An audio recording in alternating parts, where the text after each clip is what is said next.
So everybody, we're going to get the afternoon session kicked off. I hope everyone had a chance to enjoy some of the lovely cuisine and refreshments. So really exciting number of panels and discussions over the next few hours. And we're going to kick off the afternoon session by introducing Roy Lai from Sentinel chain.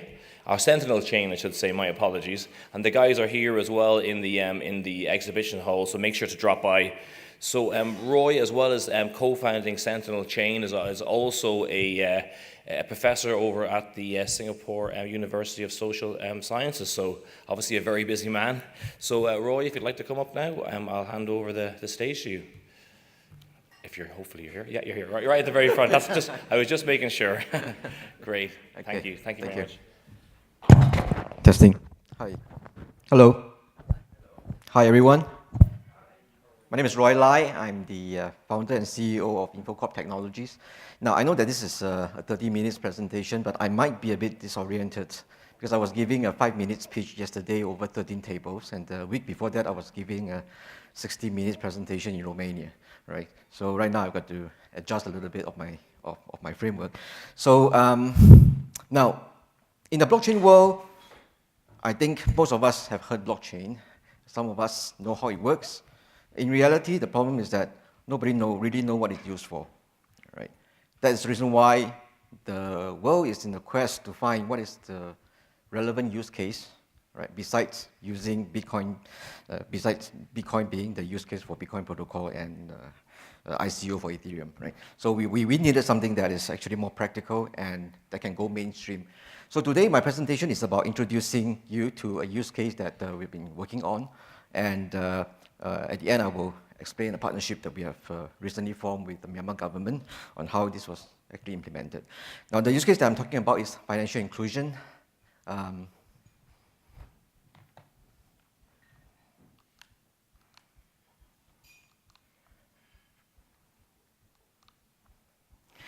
What is financial inclusion? Financial inclusion basically means it is a delivery of financial services to a segment of the population that's called unbanked, with no access to bank services because they can't afford their bank accounts, right? Now, the banks in these countries probably find it too costly, not a good ROI to provide the services to the unbanked because they're usually located near the rural part of the countries. Now, the problem is that if they have no access to bank accounts, they are literally trapped in the poverty cycles because they have no access to financing at times whereby an opportunity may allow them to escape poverty. And they do not have a means of managing savings because they will not have a buffer against financial shocks at times of needs. So this is a problem that the World Bank Group has aimed to solve by 2020, and they call it universal financial access. The objective is to provide more than 1 billion adults in the world access to a secured transaction account, being able to receive payment and make payments, right?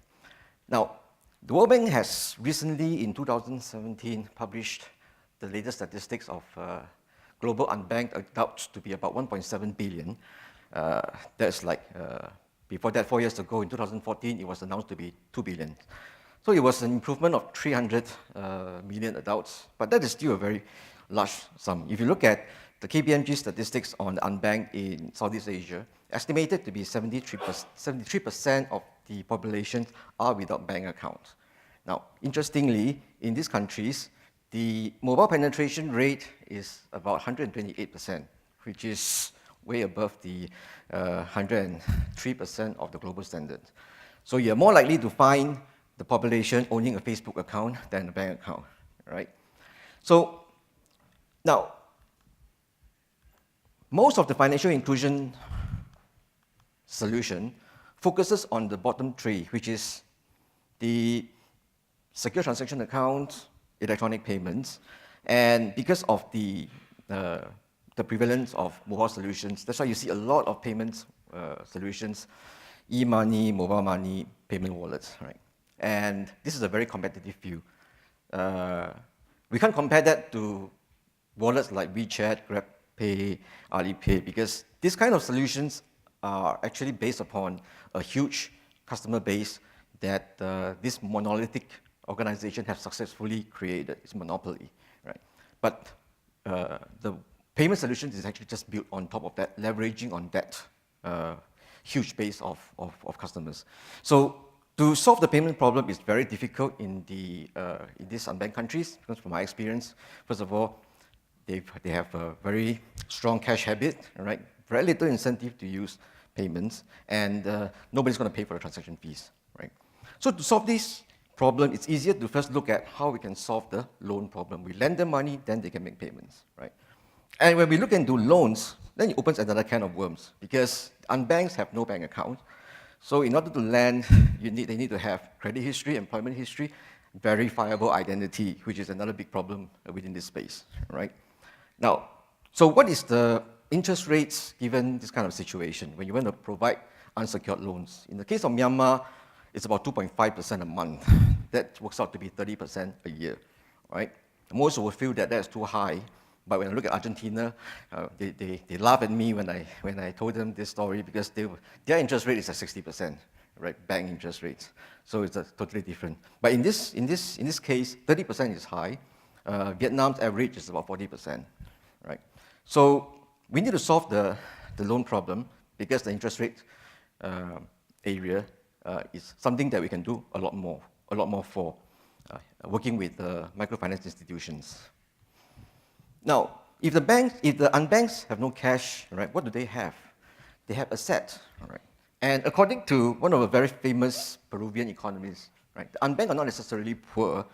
It's just that their wealth is locked up in informal assets that they cannot monetize. Unlike us, we've got house, we've got car, people can value our net worth, but for them, that's very difficult, right? So what do they have of value is probably, because more than 50% of these unbanked are in the agriculture sector, so most of them are farmers. So the only asset of value is likely going to be a cow, right? So the question is that how can we unlock the debt capital that is trapped in the cow?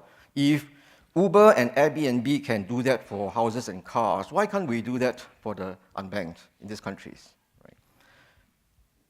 So the problem that we literally have to solve, right, as the single point, is just a provenance problem. By solving the proof of ownership, right, of livestock belonging to a farmer, right, we can trigger off a series of events. We can allow the farmers to make use of this asset to create collateralizable loans, right? And from there, the loans can be issued as electronic credits, and therefore using that to solve the payment problem as well, right? So fundamentally, it is about solving a provenance problem.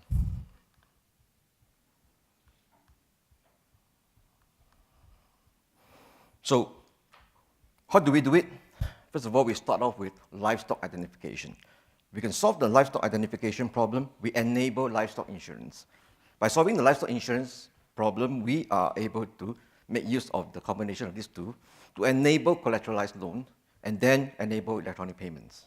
This is the total opposite of what the traditional model of financial inclusion is like. And the solution comprises of three parts. First one is a physical tamper-proof RFID livestock identity tag, right? That can be worked with NFC-enabled phones. So it contains the unique address of the livestock.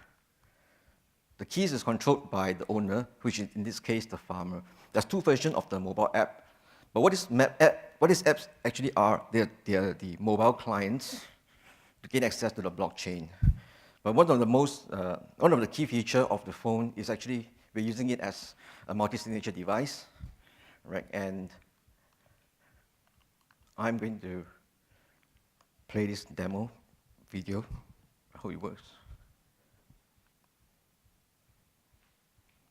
Okay. So this is a demo video of how the three parts of the components work together. First of all, we have to make use of a tag, and it comprises of the black portion, which contains the NFC chip.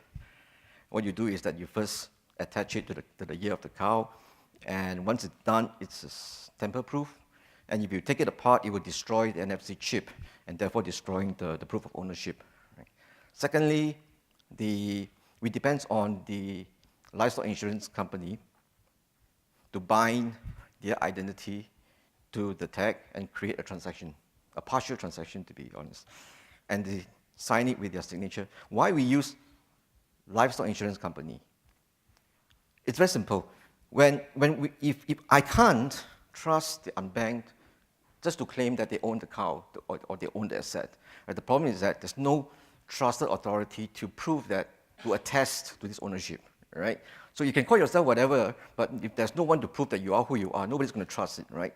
So likewise in this case, even for the identity of the unbanked, he is right now binding his identity to the insurance policy as well as to the tag, and this single transaction is stored on the blockchain. Right? Now this process may seem straightforward, but what is happening behind the scene is that the identity of the unbanked is actually attested by the livestock insurance company. Right? We make use of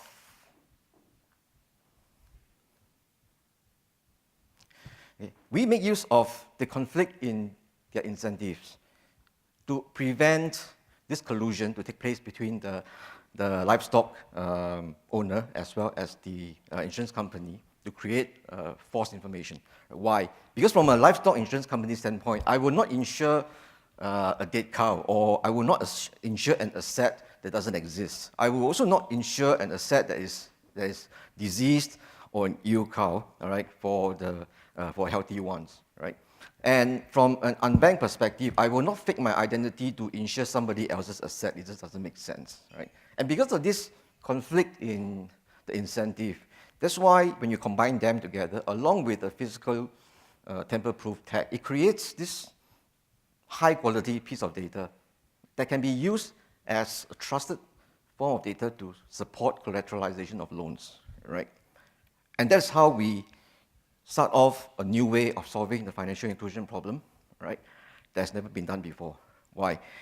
This case study that we have recently done with Myanmar, we signed this MOU with two Myanmar in the ministry. One of them is the Ministry of Finance, the other one is the Ministry of Agriculture, right? Because what we're doing typically will involve both sectors, right? From the Ministry of Finance perspective, right? This is a new way of financing the farmers, right? That have never been done before, and Ministry of Finance in this case also owns the national insurance company that provides the livestock insurance. In the case of Myanmar, livestock insurance has existed for 35 years, but they were unable to operate livestock insurance for the last 10 years, right? Largely because what happens is that for the last 10 years, okay, the farmer will insure one cow, for example, but actually behind the farmer there's 10 other cows. So if one of the cows die, right, they'll just swap and then claim insurance for it. So it's a moral hazard problem that they're unable to solve for the last 10 years. So with this solution, they are able to solve it, and because of that, they're changing the regulations to look into how they're going to start sterilizing the cows, and literally issuing birth certs for the livestock, right? And from the Ministry of Agriculture perspective, this is going to improve the financing in the agriculture sector and allowing the agriculture sector to be more productive, right, through the use of financing. Okay, we have started the pilot in these 3 regions. All right. So what have we done here? We have created a blockchain solution that allows us to solve financial inclusion in a localized way, right, for one country, right? We are able to solve the financial inclusion problem for the unbanked, but then right now, the lenders are facing problems because the unbanked has the ability to show that they can borrow more, and the lender will want to be able to borrow more in order to lend to the unbanked, right? So right now, in order for them to borrow more, they have to borrow from the bank at 13% interest rate. So they need to look for other sources of funds. So we have created an opportunity, but this opportunity is not enough because we want to help the responsible lender to scale, right? So to do that, we created Sentinel chain, right? And the purpose for Sentinel chain is a global B2B marketplace whereby we can extend the utility of the cross-pay network so that it can gain access to offshore funding, right? Think about it this way. If I am a microfinance institute right now, I have 1 million customers under me. I'm unable to prove what's the net worth. In fact, the thing is that nobody really knows what's the unbanked's net worth until you're able to prove that unbanked really own that much asset, assuming that half of the population, half of the of the 1 million customers, they each own a cow. On average, one cow is $1,000. You are looking at an asset of 500 million, right? And then you can then talk to the offshore lenders and say that, look, I have actually 500 million worth of asset. How is it being done? This is how it's being tracked. You can go through the traceability, transparency, okay? And then it increases the chance of them to enter into a competitive market to get better interest rates. That's where low interest rates market will be interested in coming on board to this network and provide their services to the unbanked countries. We are starting off with Myanmar, but that is not where we will end. Just came back from Romania, Argentina. We're looking at other parts of the world. Right? Interestingly, a lot of them share similar characteristics, even though we started off with Asia. Right? Now, the remaining slides is going to be a lot more technical. We're going to talk about actually how the architecture works. Essentially, Sentinel chain is in the middle. It's a hub. Right? It is a hub that connects all the individual, independent, country-level blockchains, which is private blockchains, and we call those the cross-pay blockchain networks. And we're linking them to crowdfunding platforms as well as other smart contracts services that's on Ethereum. It is a three-part blockchain architecture, all right? So it comprises of the public blockchain, Ethereum. That's where we launch our ERC20 tokens for creating the liquidity that we can tap on from the private cryptocurrency space. And we created Sentinel chain as a consortium chain, right, with trusted actors. It is a trusted environment as opposed to the Ethereum blockchain, which is fully untrusted. Now, we believe that in the real world, right, not many scenarios can really work in a fully untrusted environment, right, unless you're talking about real consumer to consumer, buying a banana, a mango, for example, right? You don't really need to know who he is. But in most situations, the reputation of the merchants, the reputation of the business you're working with, the legal agreements, all this requires identity and trustedness. So Sentinel chain, that's the reason why Sentinel chain is a B2B network. And Sentinel chain connects to the private blockchains at the country level, which is the cross-pay blockchain. Our tokens on Ethereum is ERC20. What we are running on Sentinel chain is a native tokens called SenI, right?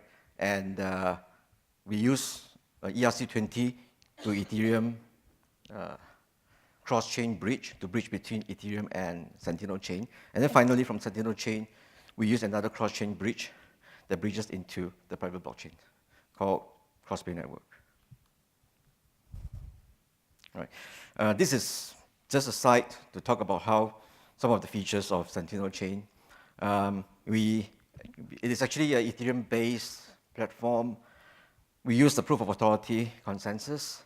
Our validators are are legal business entities that is verifiable in the different countries, company registries. It contains an internet exchange, right? And it makes use of pre-funded liquidity to solve the difference in the fiat currency, and it makes use of the two cross-chain bridge. We have a partnership with a financial partner, and in this case, Maybank is our partner in providing the FX services and the pricing rates. These are some of the partners that we are working with. Most importantly, what we're creating is an ecosystem that allows ERC20 tokens to move from the public blockchain into a trusted environment and allowing their smart contracts to work not just on Ethereum, but as well as in Sentinel chain itself, so that they have the option to offer their services not just to users in the trusted environment, but to a trusted environment as well. Okay, this is a video of our concept.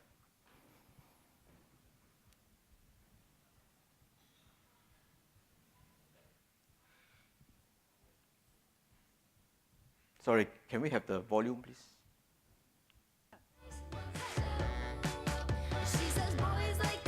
Wrong one. across Asia is locked for two reasons. Firstly, there is no way to verify a farmer's ownership of his livestock. Secondly, there is no verified.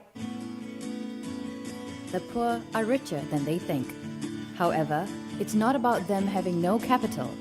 Often, it's because they carry dead capital, where a farmer's livestock, such as cows, sheep, and ducks, cannot be monetized as living assets. Thus, the value of livestock, the bread and butter of countless farmers across Asia, is locked for two reasons. Firstly, there is no way to verify a farmer's ownership of his livestock. Secondly, there is no verified system to translate living animals into concrete value. As a result, farmers have no legally recognized collateral for bank loans in the face of uncertain times. Furthermore, banks have no incentive to lend them money due to their high-risk credit profiles. What then happens is a vicious cycle of poverty, where the more desperate they are for cheap credit, the less likely they will get it. Thus, Sentinel aims to solve the problem of credit access for the 420 million unbanked population across Asia by creating a blockchain-based platform called Sentinel Chain. At the local market level, by creating a digital system to quantify, identify, and verify livestock ownership, Infocop offers a solution that enables the unbanked to unlock the value in their livestock assets, to facilitate livestock insurance and collateralizable loans. Sentinel Chain provides a scalable marketplace by pulling together the local markets and opening up access to new forms of financial services offered from offshore. Thus, access to credit becomes cheaper and faster, as network effects enable economies of scale and diversified risk. As a result, the unbanked have access to comprehensive financial services, savings, e-payments, credit, investment, and insurance. Finally, they too can now also participate in a global economy as financially free agents. Join us in unlocking the true economic potential of the unbanked. Sentinel, a token to financial freedom. By Infocop, redefining financial inclusion.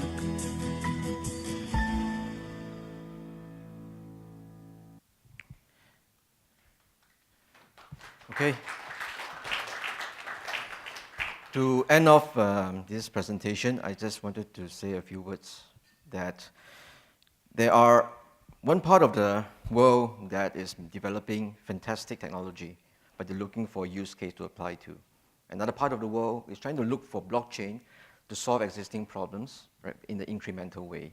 But I believe that it is a fantastic technology, but it must be used to solve problems in a different way. So this is the challenge that I think that the rest of the future, the evolution of this technology is going to face. And with this, I end my presentation. Thank you. Feel free to let me know if you have any questions.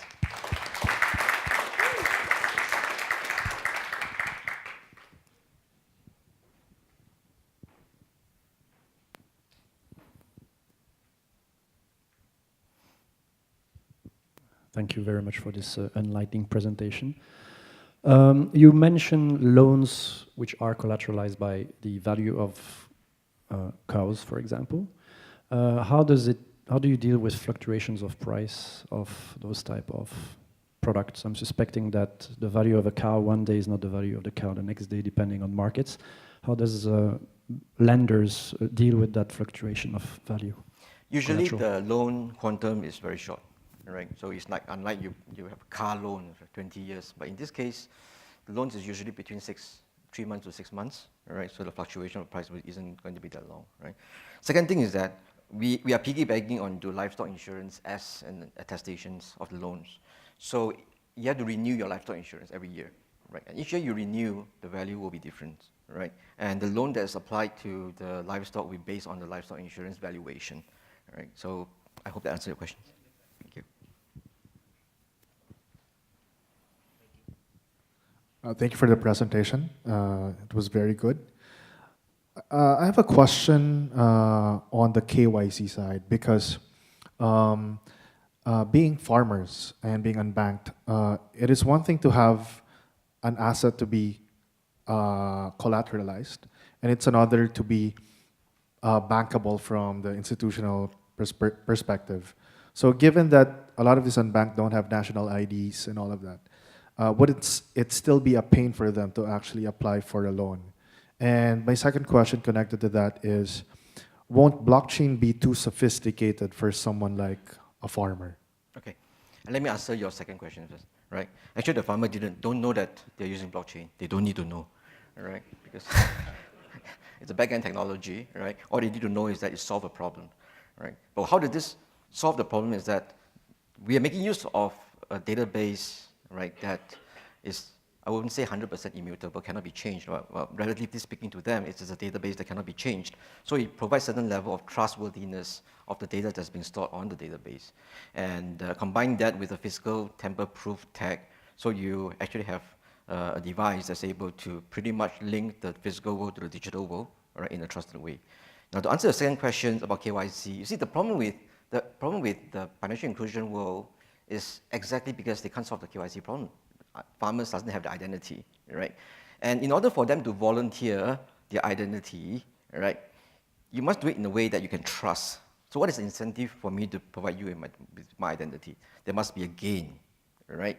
So in this case, where does the incentive come from? The incentive comes from, they know that, all right, they have to insure their asset. Why do they want to insure their asset? Because they know that by insuring their asset, they can borrow money, all right? So therefore, all right, they need to provide their own identity. In fact, they have a stronger incentive than the banks to prove that they are who they are, right? So they'll find all means to prove that this asset really belongs to them, okay? Because it's up to you to trust whether they own the asset or not, right? So this is how we overcome the, I wouldn't say KYC problem, but minimally the identity problems, right? Because right now you have the ability to break free of the cycle of credit history, right? Without that, for example, in Myanmar, the legal limit for MFI borrowing is about 10,000 US dollars. But how many can actually borrow or willing to lend and or trust the unbanked, right, to repay 10,000 US dollars, right? So their risk assessment criteria will not work, right? So this creates a sort of like a credit enhancement change to their risk assessment formula, because right now you throw in a new factor, new equation, right? You can have a way to prove that they own, let's say, $1,000 asset. I have a question regarding, I don't know, maybe that's stupid, but I borrow money to the farmer and it's collateralized with the cow. Now the farmer refuses to pay back. How do I get the cow and what do I do with it?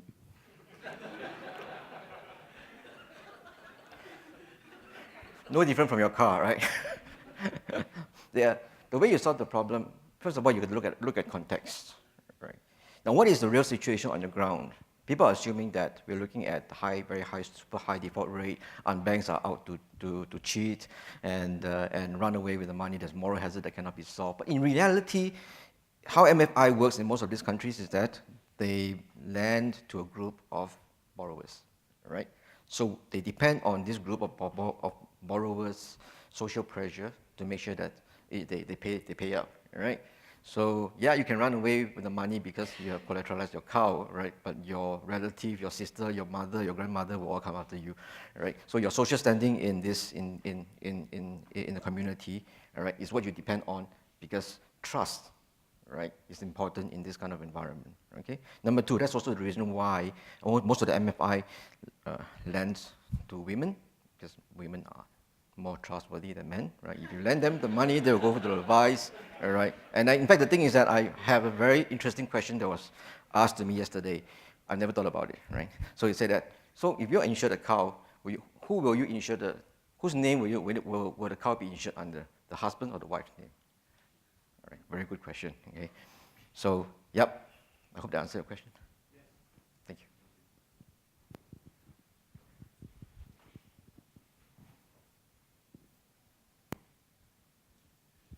Yeah, thank you. Financing against the collateral of livestock isn't new. People have been using ear tags or RFID chips that that they give to the cows to eat, and they stay in the stomachs for a long, long time already. You've put this into a blockchain environment. I think the only benefit of that really is that you can tap into a new source of funding, crowdfunding, which is fine. However, that type of schemes in the past, and I've structured some of those schemes myself, the big problem with those schemes has been that you can't, if you talk with financing poor people, you really can't finance assets per se. You have to finance revenue generating assets. So as a financier, you have to make sure that the asset that you're financing will be generating the revenue that they need to pay you back, 20% interest, whatever, plus enough for them to make a nice profit on. And in the scheme that you are describing, I don't see that. So normally what people do, cows are either used for meat, basically the cows the farmer buys a young cow, 11 months later they'll deliver it to a slaughterhouse. Okay, that's one scheme which is used a lot. Or it's used for milk, where you link the farmers with dairy plants. Both have been used elsewhere. The thing is that in order to make those things work, as a financier, you have to link the farmers with the off-taker of the product. And you also have to do much more to make sure that the farmers buy the right cows. You know, for example, in India, Basics, which has done a lot of this type of financing, found that farmers by themselves can't recognize good cows. So they actually make sure that the bank, Basics is a big microfinance bank, that their bank verifies that farmers buy the right type of cows for the purpose. And also they oblige the farmers to include veterinary services in the financing. So it's automatically deducted from the financing, and the cows get the right vaccinations, etc. You're not doing any of that, at least from your presentation. So what makes you so sure that farmers will be generating the revenue to pay you back the loan plus the interest?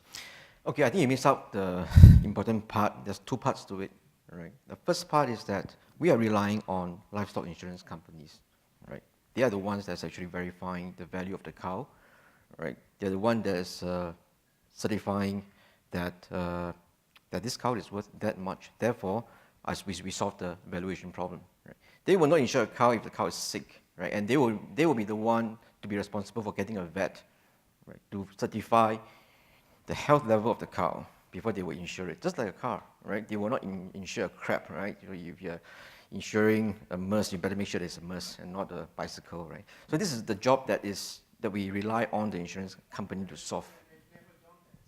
Because it doesn't exist before, right? So that is the reason why Myanmar has not been having any livestock insurance company for the last 10 years, right? And that is the reason why it existed now, because we are using this as a way for them to first solve the livestock insurance problem, leverage on the livestock insurance problem to solve the loan problem that have never been done before.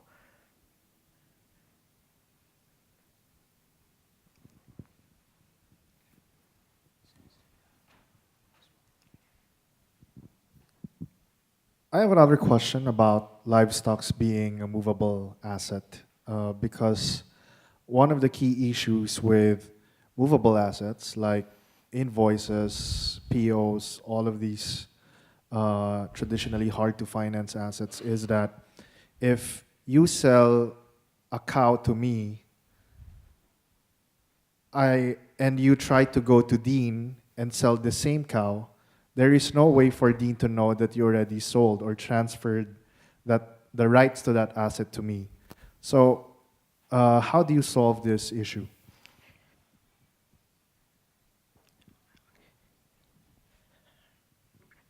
How do you solve your car when, let's say, you borrow from a bank, you get a car, and then you sell your car to your friend, right?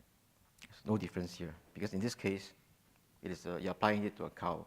So it is the problem that we are solving here is that they can't even borrow at that value to begin with, right? They're borrowing at $100, right?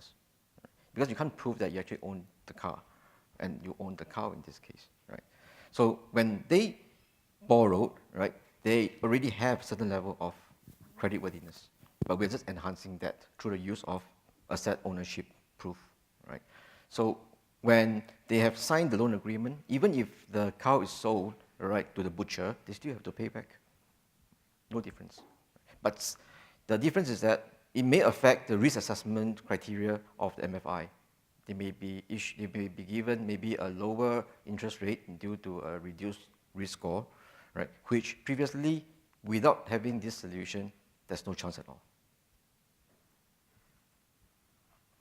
Does that answer your question? Thank you.